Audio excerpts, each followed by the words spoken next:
This is Inspiring Design, where unique innovators come together to share their knowledge, share their insight, and keep us up to date with the latest industry trends. And here's your host, Natasha and I.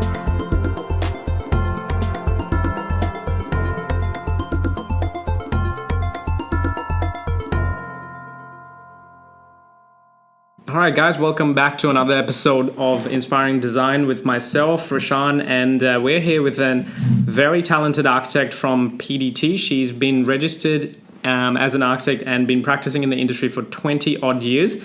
She's an associate at PDT Architects as well, specializing in retail and retirement living.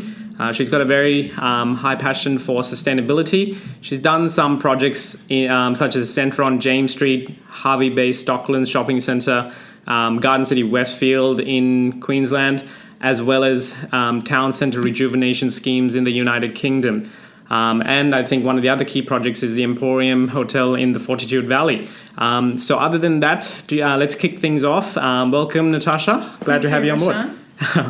Can you start off by giving a little bit of background on yourself, just your journey of your career to date? Sure. Okay. So I probably became interested in architecture probably primary or early high school. I was really interested in art and design at school, but I also had quite a strong curiosity for science. And one of the recommendations for me was to consider architecture as a career path, which I did proceed with. Yep. Probably also living on a building site for about 10 years of my life while mum and dad were renovating also gave me a bit of a passion for... So they were builders? Well, they were probably owner builders, I guess. Yep. You could say. So it was back then when you had the money to do something, you might get a mate around to do some bricklaying or extend your roof or things like that. Yeah. But certainly I did have an interest in what they were doing and was quite curious and got involved in things like tiling and laying out bathrooms and whatnot. So yeah. I guess that kind of was a influence early on in looking into architecture more. So that was actually before you entered uni even? Yeah, that's right. And then I did a lot of early travelling in my younger university years and got to see quite a fair few of the masters, I guess you'd call them, which also fueled my passion for architecture and understanding what they were trying to achieve. And also the ethos behind good architecture is producing functional built form for people. And to me, that's really important still today, to try and look very closely at what the client or the end user requires and trying to conform to that. Yeah, no, that's brilliant, actually. And one of the things you mentioned before we started recording was the fact that you had experience in the United Kingdom. Can you tell me a little bit more about that? That was a really amazing few years. We were outside Australia for about 5 years, living in London. And really that was a trip that was going to take us away initially for a year or two, and we're going to treat it more as a way of travelling through Europe and taking the sights as most Australians want to do, and there's many people out there who see it as a bit of a gap year or a path to growth. But it really was so beneficial for my career in particular. I was really thrown in the deep end and became an associate out there. Because of my early interest in retail and mixed use development in Australia, I was employed by a company who was doing a lot of work joint venturing with local councils in the UK and looking at the issues that they had around unemployment and youth crime and how town centres were becoming quite dilapidated, and looking at injecting those spaces with updated retail solutions and residential options and creating new entertainment precincts.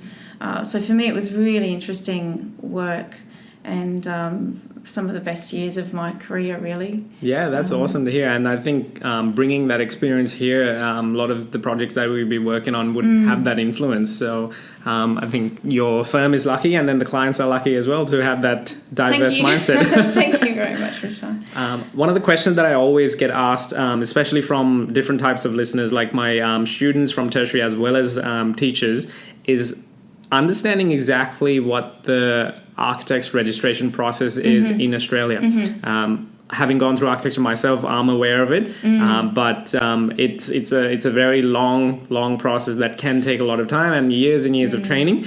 Can you walk me through the step-by-steps of that? Sure. So I registered back in 2001, and I did the process. There are a couple different ways you can go, but I went through the process by attending university first. So I attended my first degree, a Bachelor of Architectural Studies at Adelaide University, which was 3 years. And that was a full-time degree. Then I came up here to Queensland and continued my studies at QUT, where I did a Bachelor of Architecture. And that was actually part-time, and that allowed me to work in the industry. And it was actually an expectation of that course that you would be completely immersed in an office, which is actually really where you learn. You learn on the job. Definitely. And can I say, I'm so happy to hear that you're a QUT graduate as well. Fantastic university. I actually left Adelaide University not just because I felt like I needed to expand my horizons, and the job prospects in Adelaide as an architect weren't very healthy at the time, and we were told that at the outset in first year as well. Only 50% of us would be graduating, and of that 50%, most of you would be moving interstate anyway to be employed. So I thought, well, I might as well do it now. Start early, and what a nice place to come live. So I did that, and actually discovered the course through some other friends who were doing the same thing, because QT did allow you to do that part-time and work and live while studying, and I felt that it was something that did lack in my Adelaide university course. What was that functional? How does an office work? What is required day to day on the job? And it was a great way for me to find out very early on what it was like to be working in an architectural office and understand where I was heading towards career wise. And back then I think the master's wasn't actually a requirement. No, that's correct. So I graduated with undergraduate degrees, and probably 10, 15 years before me, you actually had the option of registering with graduate certificates as well as, I think, diplomas at the time. So a lot of the directors that are in firms today may actually only have just the bachelor's. A diploma or a bachelor, and the master's has only been a recent inclusion. But there are other ways that architectural courses are run. Some do 6 years full-time, others, I think they still do 5 years, but they have a year out, and you actually spend a year out in an office working full-time and then go back to your studies to complete your course. It's actually slightly different now. It's the bachelor's is 4 years, and you've got the formal master's year, and I believe that they allow 1 year of work experience, but it's not a mandatory thing for the university. Oh, so that is quite different. We have a number of students who work in our office, but most of them predominantly are QTers. We've got maybe one UQ person, so I'm still catching up. Thanks for letting me know. So after you've completed your university studies and the accredited courses in architecture, you then have the option of going on to prepare for your registration. And that's a process that I guess the majority of people are undertaking within 1 to 5 years of graduating from university, and it normally involves maintaining a logbook or achieving a certain amount of hours in an office in various competency standards. So there's typically design, practice management, project management, and documentation and construction on-site experience as well. Is contract admin part of that as well? I think it rolls under project management. I see, but there is an expectation that you will be exposed to on site construction, I guess, looking after your job on site. You're not necessarily construction managing, because these days we now have construction managers and project managers who are tied to the contractor. But on a lot of our work these days, we're often novated across to the contractor, so we're working underneath that builder as a consultant to them, which is different from our traditional architectural services.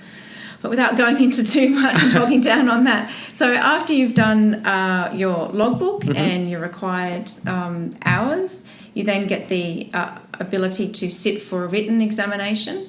And then if you're successful in passing that written examination, then you go on to sit before a panel which is run by the Board of Architects, and they assess your competency through typically an hour-long conversation with you about your experience. I've heard that can be very daunting. It can be very daunting, and I think the number one point to remember there is that as long as you are honest in your delivery of what you do and you don't know, and that if you don't know something, you know where to go and who to ask, then they can appreciate that you're unlikely to bring the architectural profession into disrepute, and that you won't be undertaking any high risk activities which could become detrimental to your clients and the profession. No, of course, that at the end of the day, there is a lot of risk involved, and I think that's why the process is quite difficult. So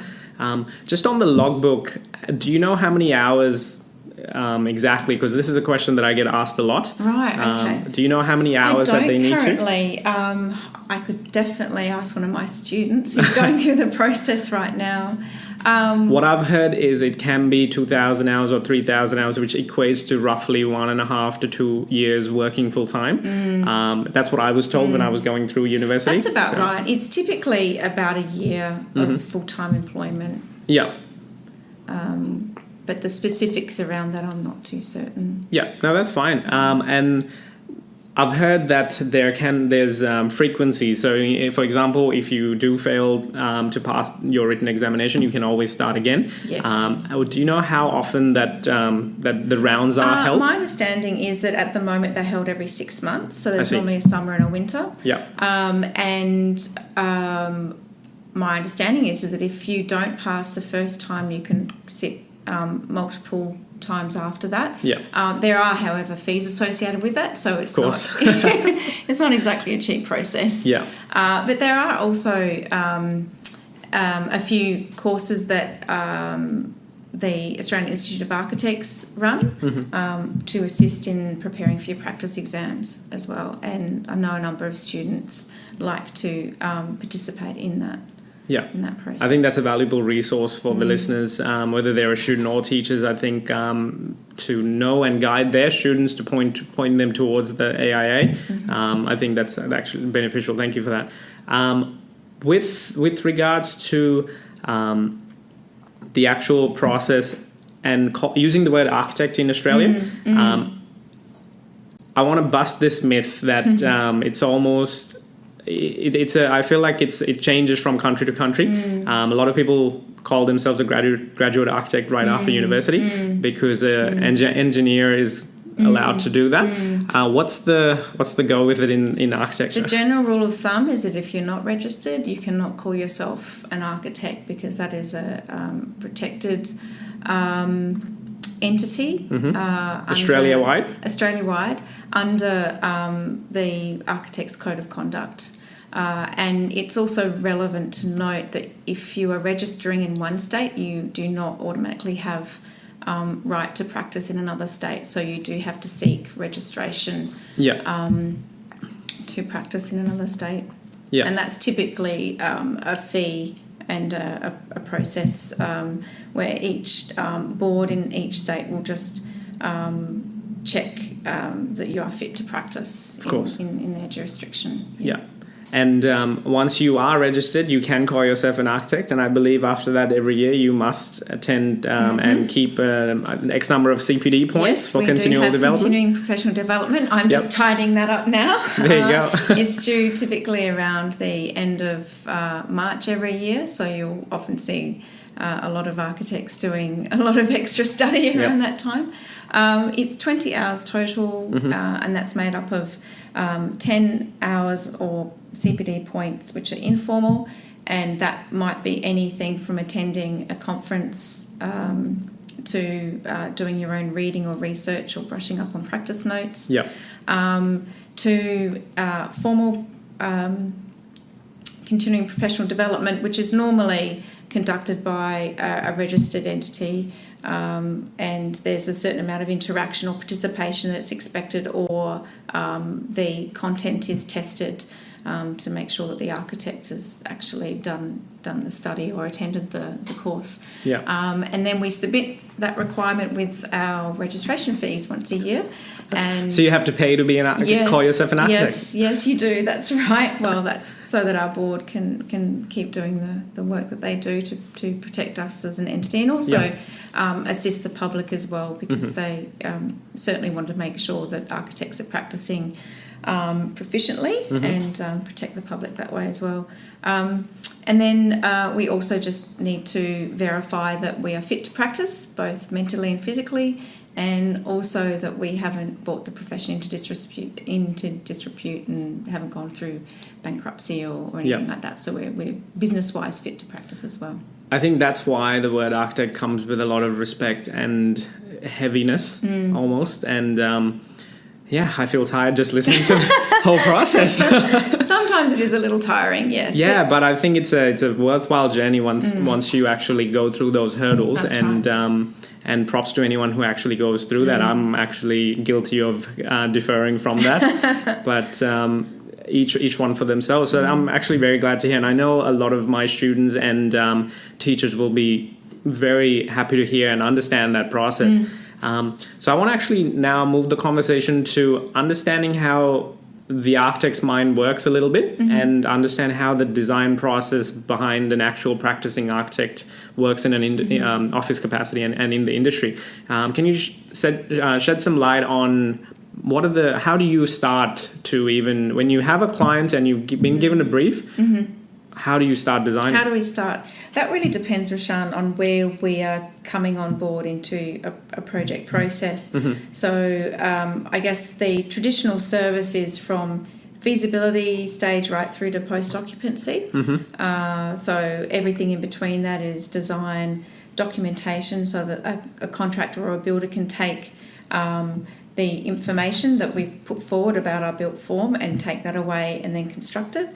And then we'll follow through with contract administration, so either being in a superintendent role on site, which is a traditional supervisory role of the contractor and being the go-between between the contractor and the client, or these days it's become more and more prevalent doing a design and construct role, which is where we are novated across to the contractor, and the contractor in fact becomes our client, and we work very closely with them to produce the built form rather than the traditional working for the client who gave us the brief in the first place. That's actually shifted throughout the years, isn't it? Do you think it will shift again? It has, yes. It used to be more traditional service, and it's become 50-50, I guess, and it will depend on the sectors that you're working in. Perhaps if you're working more in low to medium residential, you might be doing more of a traditional service, but on the larger projects in other sectors, here we work on everything from sports facilities right through to education, schools, retail, aged care, everything in between that. So a lot of projects these days, because they want to follow the fast tracking model and get the project to completion as quickly as possible, they'll do the design and construct contract methodology. And the industry's also become a lot more about mitigating risk, and so if the parties can shift the risk along, they will. But that's just all the fun and games of the industry, I guess, isn't it? So going back to the process, if we were to be handed a greenfield site or even a brownfield site that had some level of structure on it, we'd first off probably be doing a bit of a desktop study. We'd be looking at whether anyone had assessed the current built form on the site, whether it could be reused or whether it needed to be demolished, whether there's an ecology on the site that needs to be respected, how it connects into the surrounding environment or community, and we'd probably do a very quick sketch overlay describing some of that information. How big is the site? What does the client want to do with the site? What is the site currently able to take from a development approval process? Let me just pause you right there. And actually, with regards to doing that study, so essentially, correct me if I'm wrong, you're researching inside and out. That's right. Yep. That's right. So we're trying to gather all the knowledge that we have on the site. Sometimes that's a lot. Sometimes that's not very much.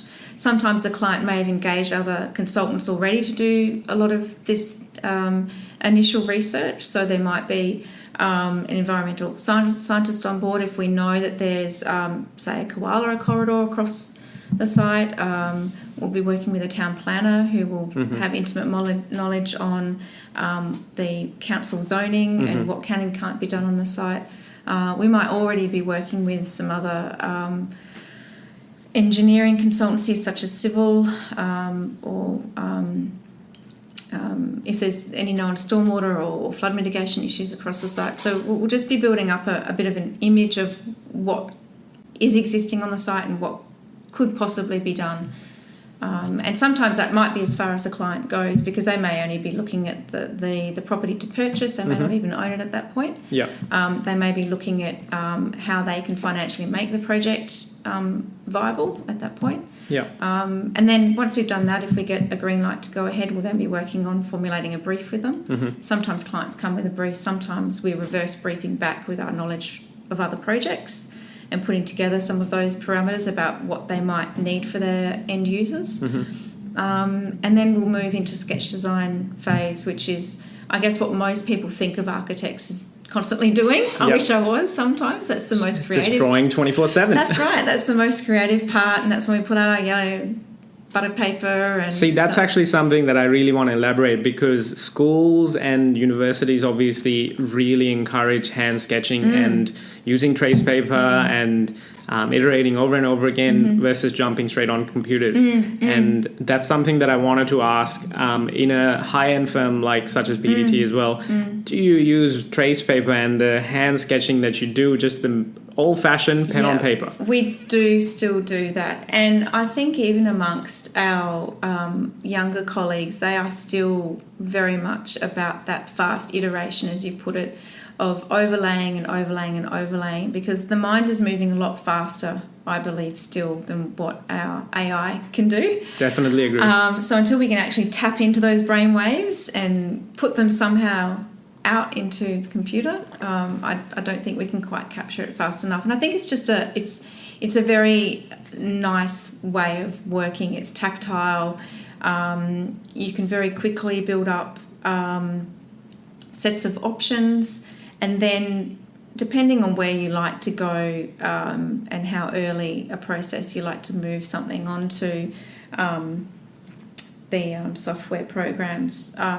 At this point, maybe we might move to SketchUp, or we've got some other block modelling programs that we might use, or using some of those tools in Revit, just to build up some very early massings and block diagrams.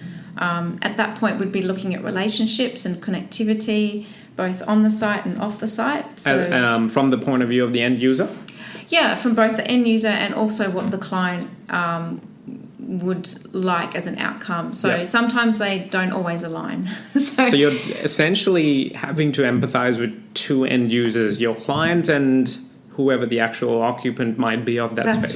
That's right. So if you take a school, for instance, we often work with government departments in the education area, and it will be possibly something that we'll receive in a briefing format, but when we go talk to the actual site users, such as the staff on site and or the students, and understand what their needs are, then there may be some disparity that's happening within the brief. And so then we might actually formulate some additional alternatives or solutions to take back to our official client, I guess you could say, and then work with them to massage that all together and hopefully come out with a functional outcome that meets everyone's requirements. Yeah, definitely. And so from an architect's point of view, how important is sketching skills?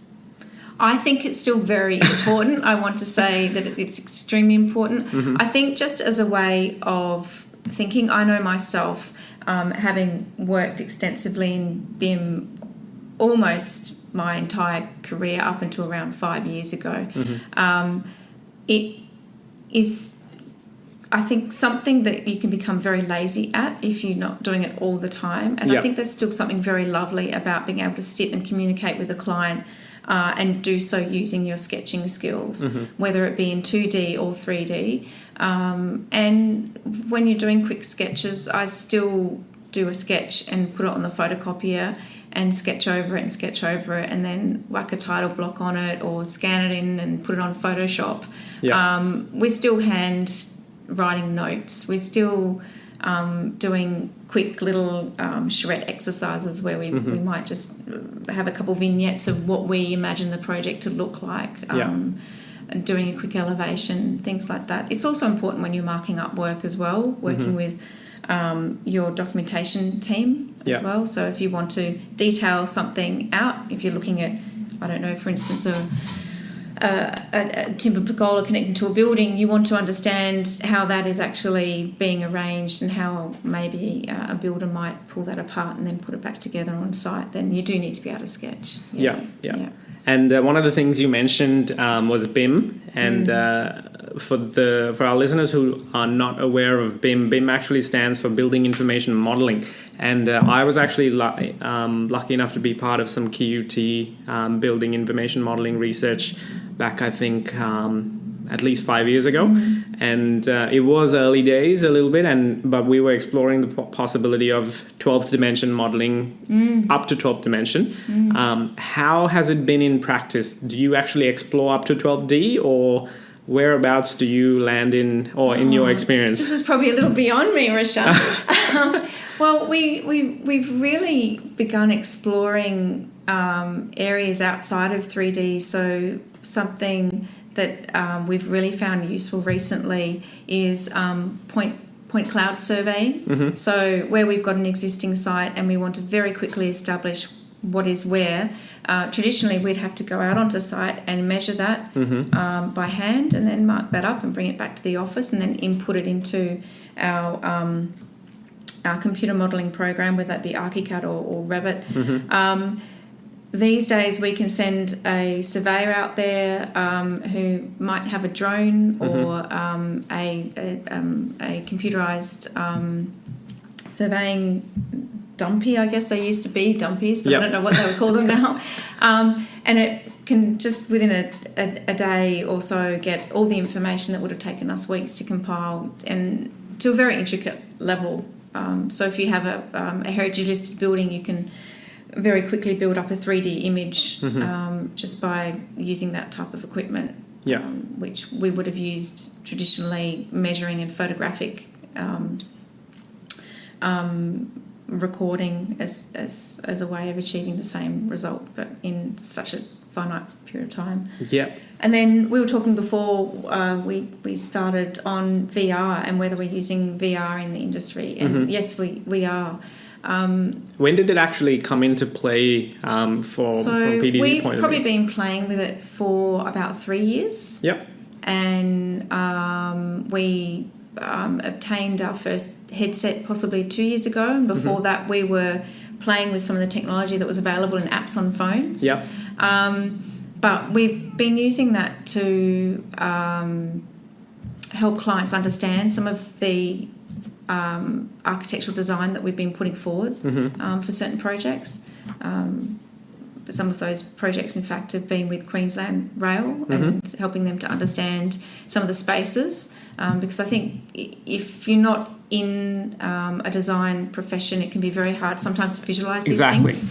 And so we've really gone from doing hand sketches to showing perspectives and 3D models on computers, and now we're immersing ourselves in buildings with technology, which is really amazing. I think that's a very exciting time, and this is what a lot of schools and students are trying to get their head around. So one of the things that stem from it is, what are the software packages that people use or need to know to go on to that VR platform and be able to engage with the client in that level.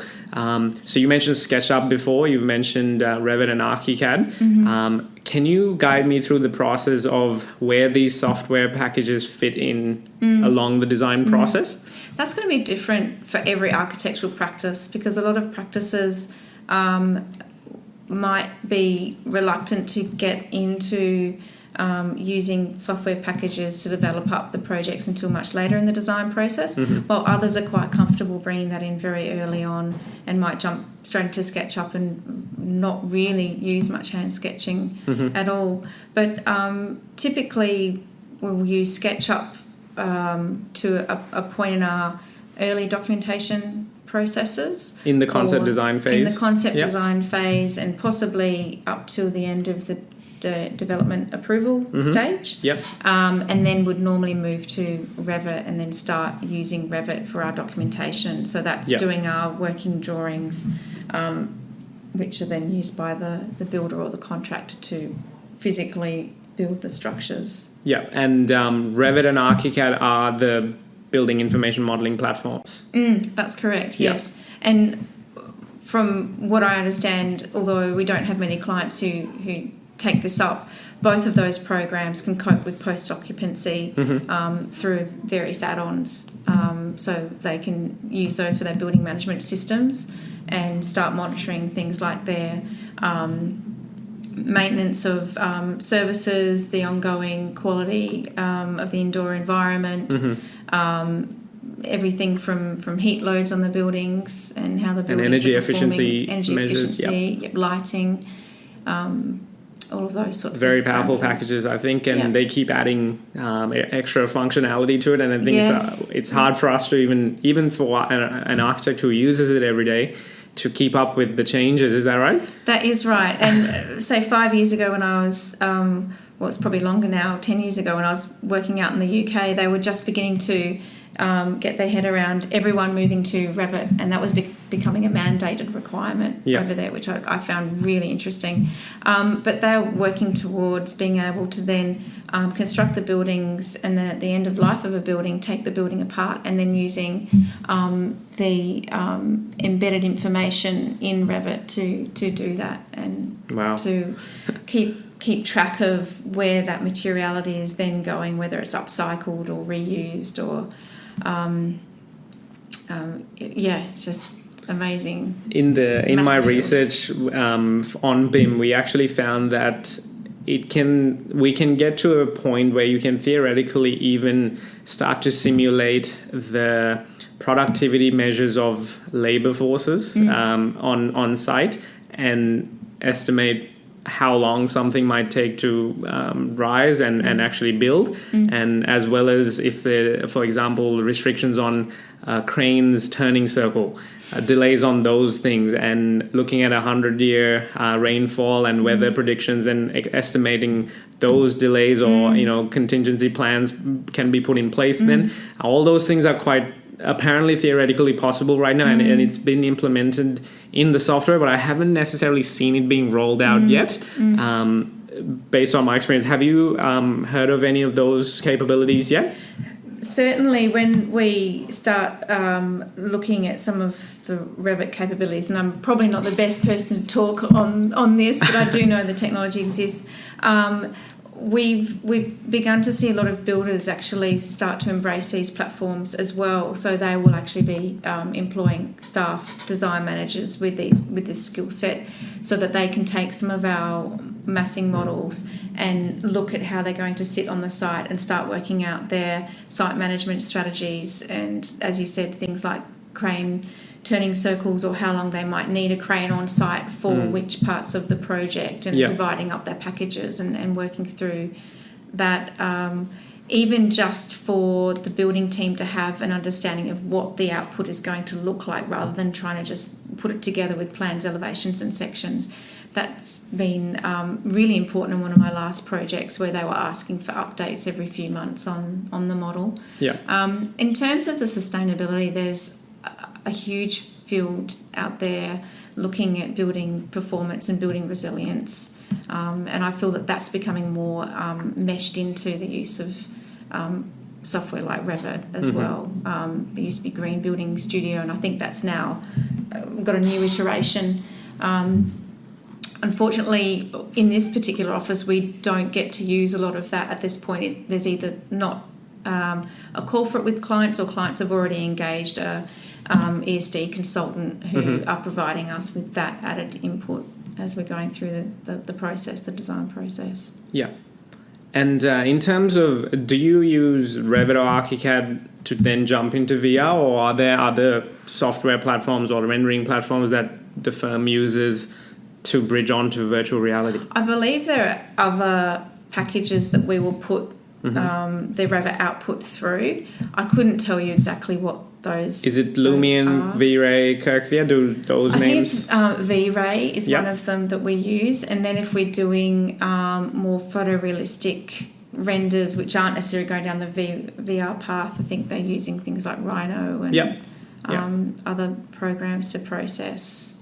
No, that's fine. And the reason I'm asking is because a lot of my students and teachers are wanting to know what does the industry actually use, and whether they need to invest the time into learning those tools. And I think one of the things that I want to focus on is the fact that students or anyone going down this path, they actually have two choices. They can go down the traditional pathway of being a designer, which is the architect, and then there's this new role of actually called the BIM manager, and they are very highly skilled when it comes to the software packages. What are your thoughts on that? Do you like? I've heard, I haven't experienced this, but one can be more financially lucrative than the other, but obviously the knowledge, the skill sets are very different.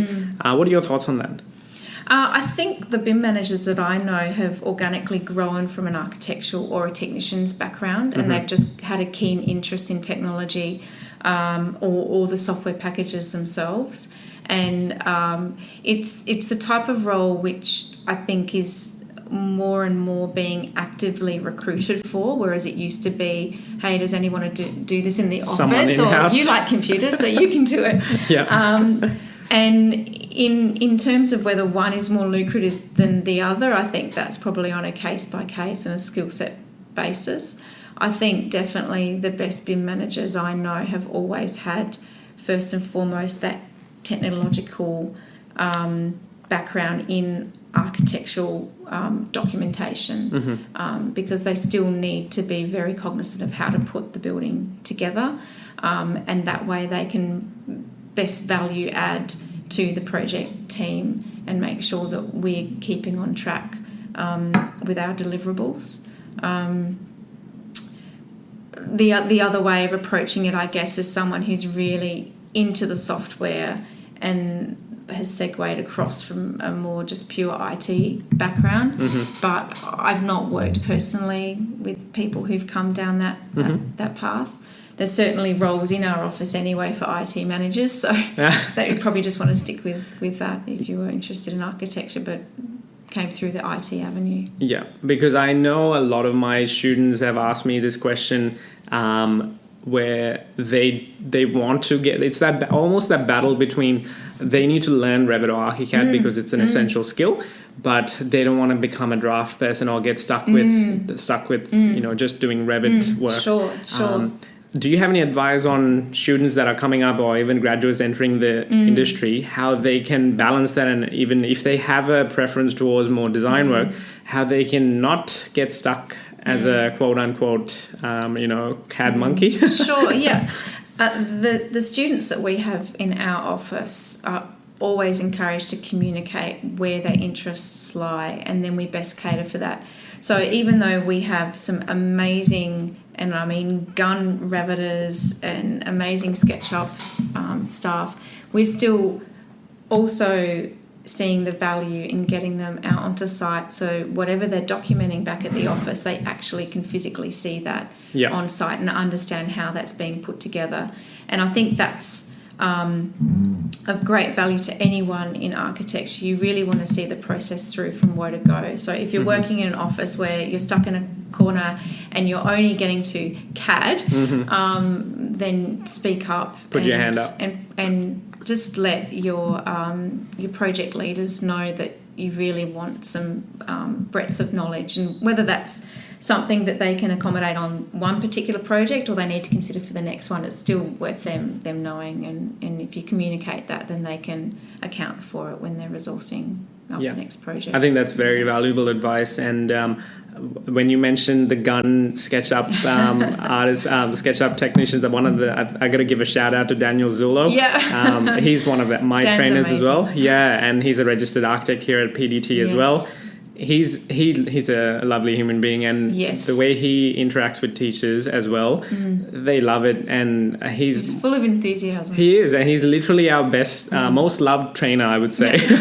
Very popular. And he's great to work with, and a fantastic architect. Definitely. Yeah, definitely. And one of the things that I've constantly seen him do with his design process is going back to that conversation before, yellow trace, and constantly sketching with Copic markers and pens and pencils, and then using SketchUp. Doodling. And I know he's a gun at Revit as well. Yes. So it's all those tools coming into play, and it's becoming a very, I think, exciting profession. Absolutely. Definitely. I think I'm just a bit mindful of time. And do you any last words for our teachers that are listening, or graduates or aspiring architects or designers? Any last words from your point of view? I think going back on just with what we were just talking about, communication is key in architecture. Everyone thinks that you have to be fantastic at drawing or you have to understand how a building goes together, but without any of those separate tasks or skills, if you don't bring it together with communication with your client, communication with your consultants, communication with your contractor, it really does make the job difficult. So you want to be a people person as well as great at designing or great at technology or a logical lateral thinker. Yeah. So essentially focus on becoming a balanced professional rather than going down one particular aspect, whether that's technology or design, a bit of everything. Absolutely, because in architecture we also have other areas of the profession that are also critical, such as looking at the legalities behind what you're producing, making sure that you're mitigating risk and you've got a safe building that you're proposing. Safety and design is a big one these days. It's a real left brain, right brain battle, isn't it? Absolutely. Going back to what I initially was interested in architecture, it is art meeting science. And perfectly said. I love that, actually. I've never heard that until right now, and I love it. There you go. It sums it up. Perfect. Natasha, thank you so much for coming on board, and I think our listeners are going to have a wonderful time and a very informative session today, so thank you so much. Thanks so much for the opportunity, Roshan.